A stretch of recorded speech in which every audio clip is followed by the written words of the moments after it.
Fundamental analysis. Fundamental analysis को समझने के लिए सबसे पहले हम फंडामेंटल को हटा देते हैं और बस एनालिसिस को समझते हैं। अब देखो, एनालिसिस तो हम लोग अक्सर अपनी डेली लाइफ में करते रहते हैं, चाहे वो खाने पीने की चीज हो, चाहे वो कोई और ही चीज क्यों ना हो। शेयर्स पर करने लग जाए कि यार ये वाला शेयर उस शेयर से अच्छा है तो क्यों है, तो उसे स्टॉक एनालिसिस कहते हैं। बेसिकली अगर हमें ये जानना है कि हमें कौन सा शेयर खरीदना चाहिए और क्यों खरीदना चाहिए, तो इस सवाल का जवाब हमें मिलता है फंडामेंटल एनालिसिस से। अब देखो, फंडामेंटल एनालिसिस में तो वैसे बहुत सारी चीजें होती हैं, जैसे बैलेंस शीट चेक करना, P&L चेक करना, बाकी रेशियोज चेक करना, और इन्हीं चीजों का अगर हम एनालिसिस करने लग जाए तो उनको बोलते हैं फंडामेंटल एनालिसिस। आप इन्वेस्टमेंट करने के लिए जो भी ऐप यूज करते हैं उसमें आप किसी भी शेयर के नीचे ये छोटा सा पोर्शन देखते हैं ना, इनमें जो ये रेशियोज दी हुई हैं, इनमें जो जो ये पॉइंट्स दिए हुए हैं, अगर हम इन्हीं को एनालाइज करने लग जाएं तो उसी को बोलते हैं फंडामेंटल एनालिसिस। अब ऐसा नहीं है कि देखो, फंडामेंटल एनालिसिस सिर्फ वही कर सकता है जो पढ़ा लिखा हो। फंडामेंटल एनालिसिस करने के लिए बस आपको इसका कॉन्सेप्ट क्लियर होना चाहिए, आपको ये पता होना चाहिए कि हमें किस चीज को देखना है।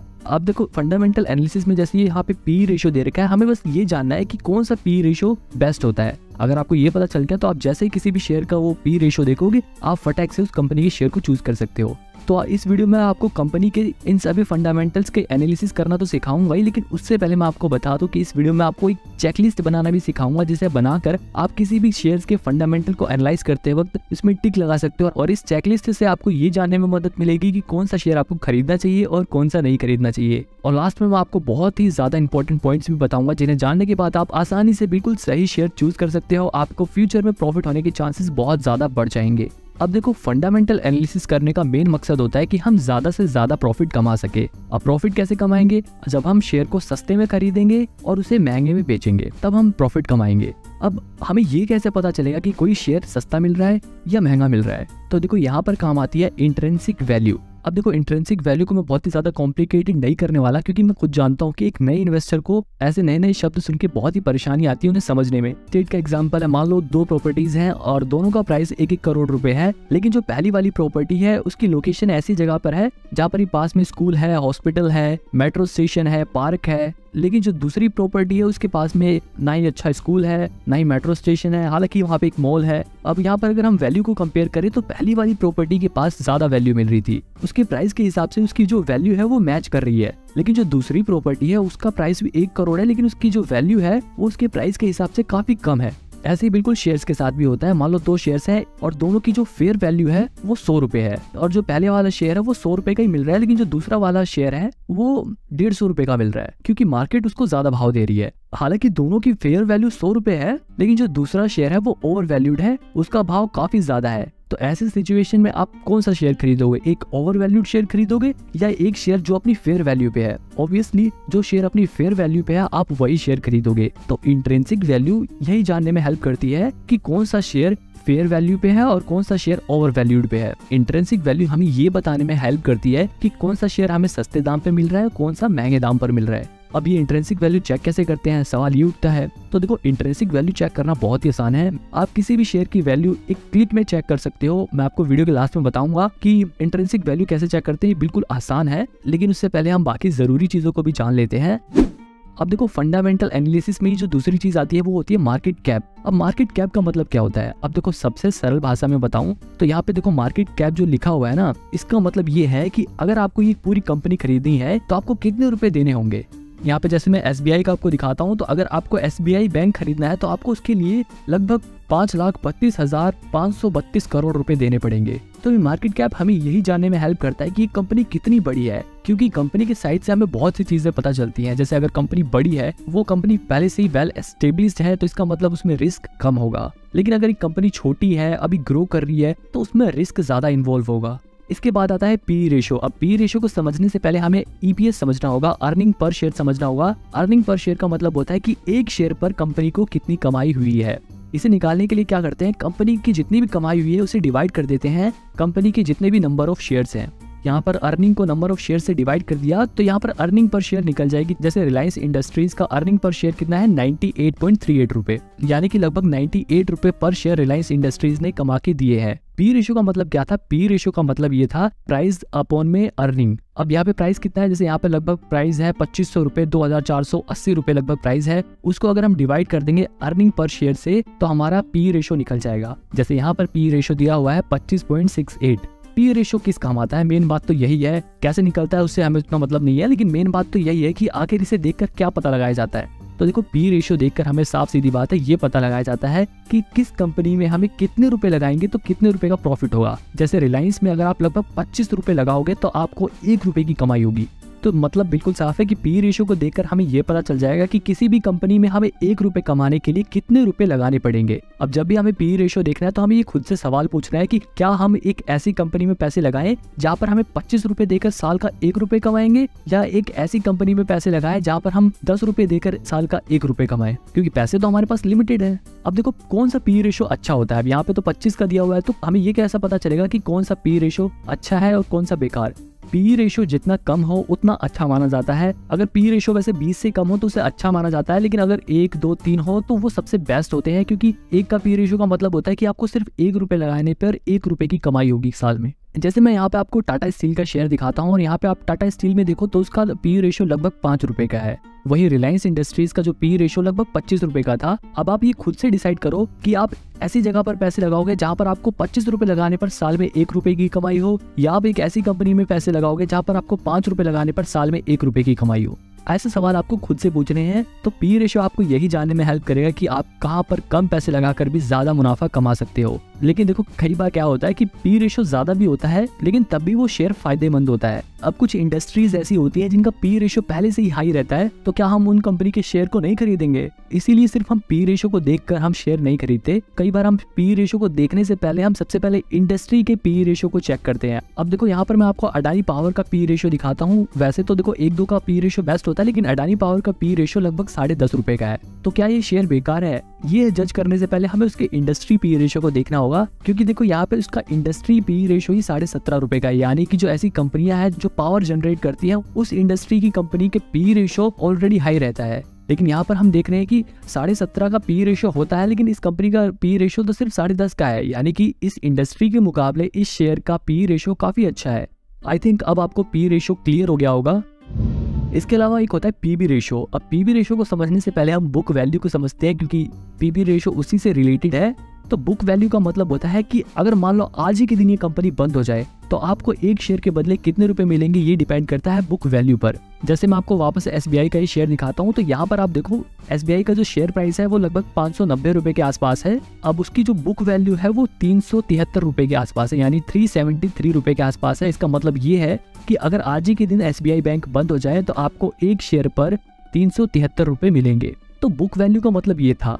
और इस पीबी रेशियो का मतलब क्या था? इस पीबी रेशियो का मतलब था price divided upon book value. यहाँ पे जैसे प्राइस लगभग 592 रुपए है और उसकी जो बुक वैल्यू है वो लगभग 373 रुपए है। तो अगर हम इसको डिवाइड कर देंगे तो हमारी जो पीबी रेशियो है वो निकल जाएगी 1.74 की। तो सिंपल सी बात है, यहाँ पर पीबी रेशियो को देखकर आपको ये पता चलता है कि आपको लगभग 1.74 रुपए अगर आपने लगाए हैं तो उसके बदले आपको 1 रुपए मिलेंगे अगर ये कंपनी आज के दिन ही बंद हो जाती है।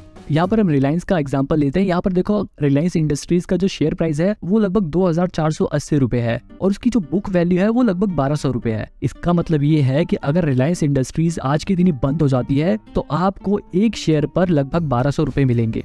बुक वैल्यू का मतलब हमें आज ही के दिन अगर कंपनी बंद होती है तो कितने रुपए मिलेंगे, और पीबी रेशियो का मतलब था प्राइस अपॉन में बुक वैल्यू। जैसे कि यहाँ पर रिलायंस का जो प्राइस था वो लगभग 2500 रुपए का था और उसकी जो बुक वैल्यू है वो लगभग 1200 रुपए की है। तो इन दोनों को डिवाइड करेंगे तो यहाँ पर इसका पीबी रेशियो निकलता है 2.19। यानी कि अगर आज ही रिलायंस इंडस्ट्रीज बंद हो जाती है तो आपको 2 रुपए पर 1 रुपए आपको मिल जाएंगे।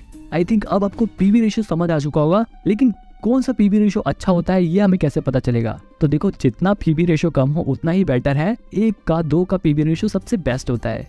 इसके बाद आता है debt to equity. Debt to equity ratio भी बहुत ही इंपॉर्टेंट होता है, क्योंकि इसे भी देखकर हम कंपनी के बारे में काफी कुछ पता लगा सकते हैं। देखो डेटर वो होते हैं जो कंपनी को उधार देते हैं ब्याज के बदले में, और इक्विटी वो होती है जो कंपनी को ओनरशिप के बदले में पैसा देते हैं। इक्विटी होल्डर कंपनी के मालिक होते हैं और डेटर्स जो होते हैं वो कंपनी के कर्जदार होते हैं। अब यहाँ पर खुद ही लॉजिक लगाओ, अगर कंपनी के डेटर्स ज्यादा हो जाए, यानी कि अगर कंपनी ने ज्यादा लोगों से उधार ले रखा है तो वो भी कंपनी के लिए अच्छा नहीं है। अगर कंपनी के बहुत सारे मालिक ही हो जाए तब भी वो भी कंपनी के लिए अच्छा नहीं है। तो डेट टू इक्विटी जो रेशियो होता है वो एक बैलेंस रेशियो होना चाहिए और इसी चीज का पता हम डेट टू इक्विटी रेशियो को देखकर लगाएंगे। अब जैसे यहाँ पर हम रिलायंस इंडस्ट्रीज के शेयर को देखें तो यहाँ पर इसका डेट टू इक्विटी रेशियो दिया हुआ है 0.40, डेट ऊपर और इक्विटी नीचे। अब जैसे मैं यहाँ पर वापस SBI का एग्जांपल लेता हूँ और यहाँ पर हम देखो डेट टू इक्विटी रेशियो को देखें तो 1.55 लिखा है। इसका मतलब ये है कि लगभग 1 रुपए की इक्विटी पर लगभग 1.5 रुपए का कर्ज SBI बैंक ने ले रखा है। कर्ज जितना ज्यादा होगा कंपनी के लिए उतना ही बेकार है,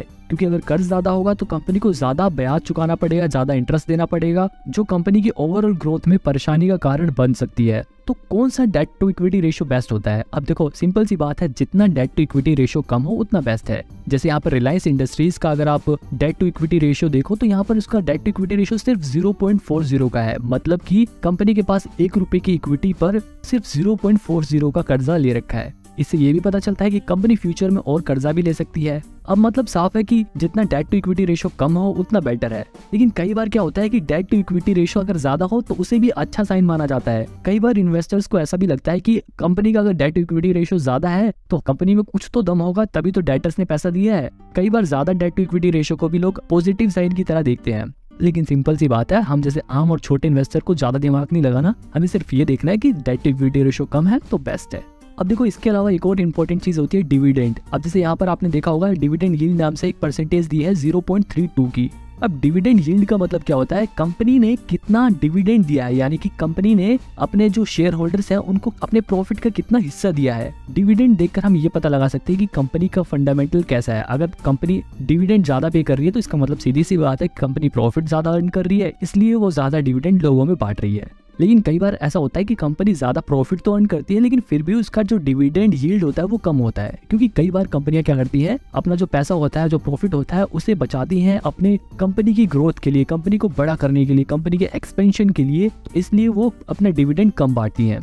इसीलिए डिविडेंड उतना मैटर नहीं करता। लेकिन हाँ, अगर डिविडेंड ज्यादा है तब तो बल्ले बल्ले, लेकिन अगर कम भी है तब भी कोई प्रॉब्लम वाली बात नहीं है। अब देखो कुछ शेयर ऐसे भी होते हैं जो ज्यादा डिविडेंड पे करते हैं, जैसे कि अगर हम टाटा स्टील का एग्जांपल ले तो इसने पिछले साल लगभग एक शेयर पर 51 रुपए का डिविडेंड दिया था। अब देखो इस शेयर का प्राइस ही लगभग 100 रुपए के आसपास था, उसने 51 रुपए का डिविडेंड दिया था। अब देखो यहाँ पर आप सोच रहे हो कि यार इस कंपनी ने इतना ज्यादा डिविडेंड कैसे दिया। अब देखो ऐसी जो कंपनियां होती हैं, टाटा स्टील जैसी जो कंपनियां होती हैं, इंडियन ऑयल जैसी कंपनियां जो होती हैं, वो पहले से ही एक्सपेंड हो चुकी हैं। अब उनको और एक्सपेंशन की जरूरत नहीं है और बड़ा करने की जरूरत नहीं है अपनी कंपनी को, इसलिए अब वो अपने प्रॉफिट को डिस्ट्रीब्यूट करना ही बेहतर समझती है। हालांकि उन्होंने अपने एक्सपेंस के लिए, अपने ग्रोथ के लिए प्रॉपर अमाउंट बचा के रखा होगा, ऐसा नहीं है कि उन्होंने सारा पैसा लुटाई दिया, उन्होंने अपने पास कुछ पैसा जरूर बचा के रखा होगा।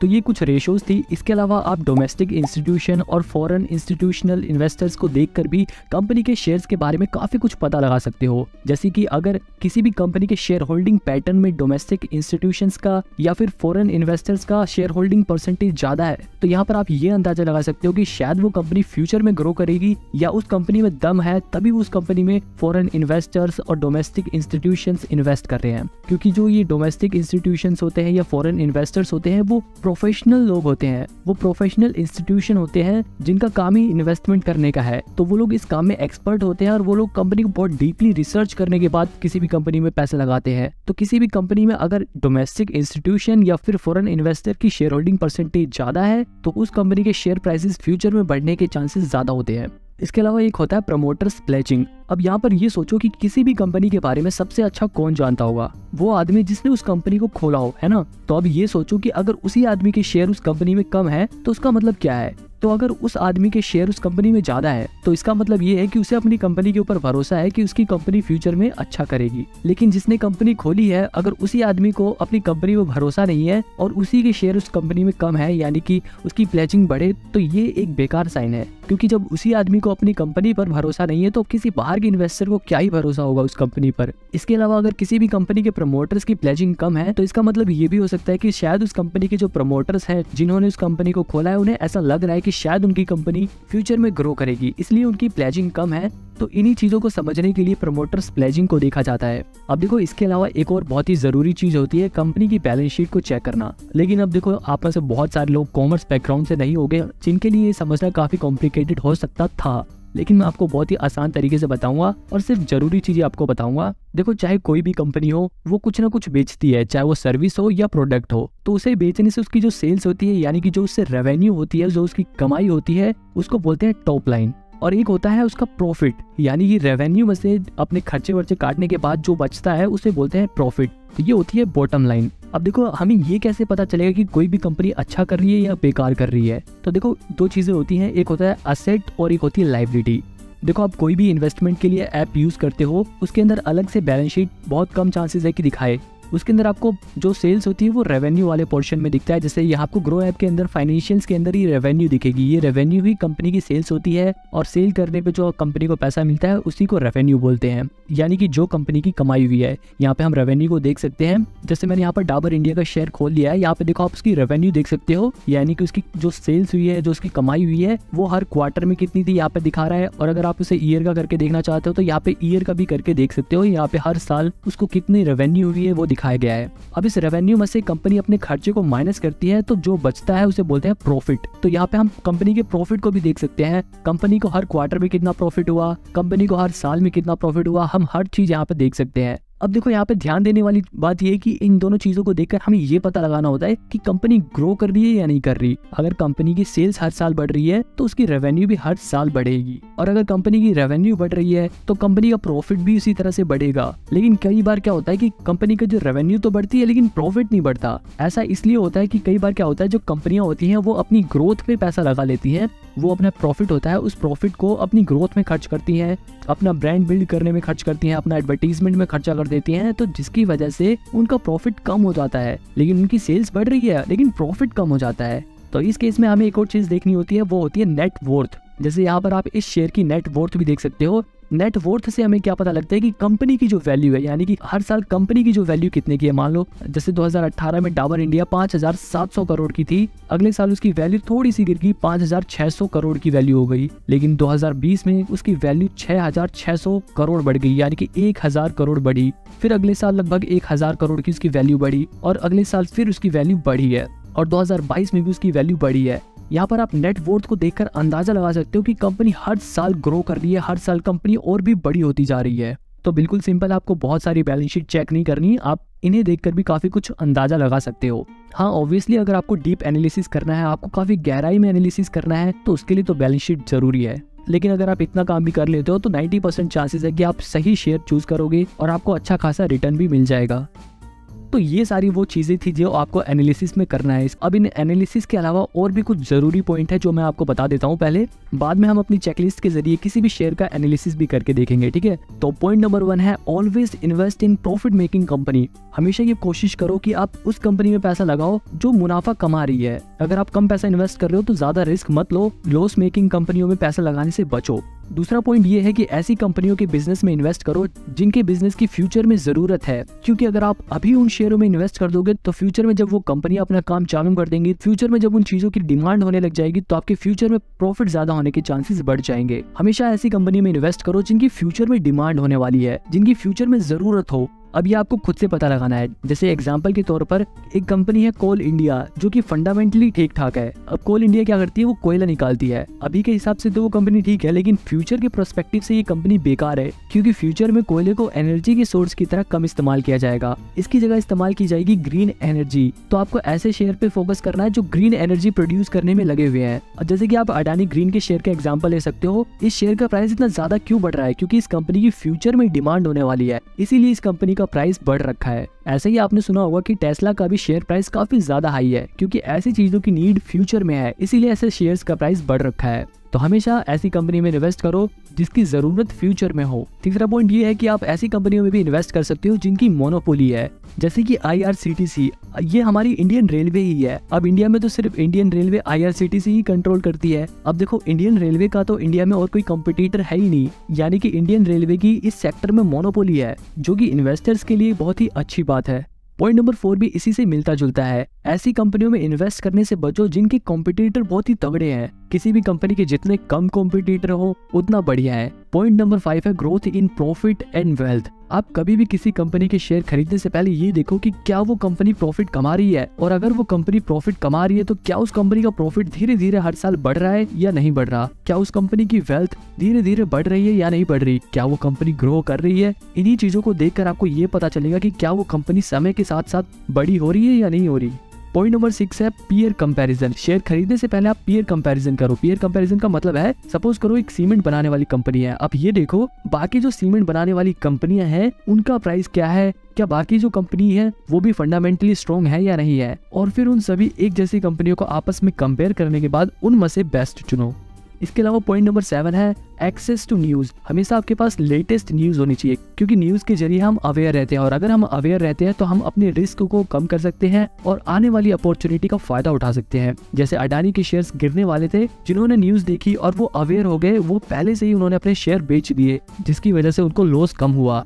इसके अलावा एक आखिरी पॉइंट और है जो वैसे तो बहुत मामूली सा है, लेकिन ये बहुत ही इंपॉर्टेंट है। आपकी अपनी रिस्क कैपेसिटी क्या है। आप अपने आप को देखो कि आप कैसे इन्वेस्टर हो, क्या आप रिस्क उठा सकते हो या नहीं उठा सकते। अगर आप रिस्क नहीं लेना चाहते तो आप लार्ज कैप कंपनीज में इन्वेस्ट कर सकते हो, जहाँ पे रिस्क कम होता है, हालांकि प्रॉफिट भी थोड़ा कम होता है लेकिन रिस्क बिल्कुल कम रहता है।